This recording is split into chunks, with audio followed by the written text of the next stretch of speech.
think I'm jumping a couple ahead, but what moved you to co-found AWN? And was there a defining moment that really said, "Hey, we kind of need this, and we need a server provider"?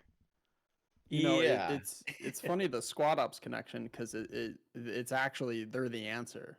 So with Squad Ops, we had been using other hosting companies and we just really didn't like the quality of service, and there was just server issues. It really wasn't working for us, and we ended up just self-hosting, renting dedicated boxes and doing that. But the problem was Squad Ops was growing so quickly and was so large at the time that I think we had like 4 or 5 dedicated boxes just to handle all of the squad servers. So we had to create tools to manage them all. And then on top of that, we already had all of like the user and role management and permissions for the event system and the back end of Squad Ops. So we actually took all of the code from that powered Squad Ops and cloned it to see if we could do a hosting. I think at that time we didn't even call it we're thinking of it as like necessarily a business yet, but we knew we had everything we needed if we wanted to start hosting servers for other communities. We had everything. We had the know-how of how to manage the boxes. We had all the tooling to make it really simple for the admins. We had the account control and management.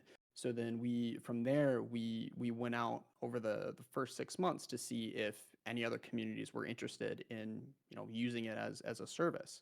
So we worked with a couple. I want to say what was the name of Jimmy's community, because he was the first big one that tested it.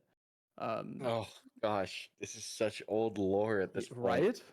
Yeah, Um, Welcome to being yeah, old, there's so many gentlemen. communities that have come and gone. I'm trying to think. yeah. Oh my gosh. A buddy of ours, Big Jimmy, ran a community that was quite large in Squad. I believe it was like one of the largest, and they had the same needs. So when we approached them, be like, hey, we kind of built this stuff to manage the servers. If you want to try it, and then from there, after about 6 months of doing that for some other communities, I think we just said, why don't we start selling this? Nobody's really doing it in the hosting space for Squad.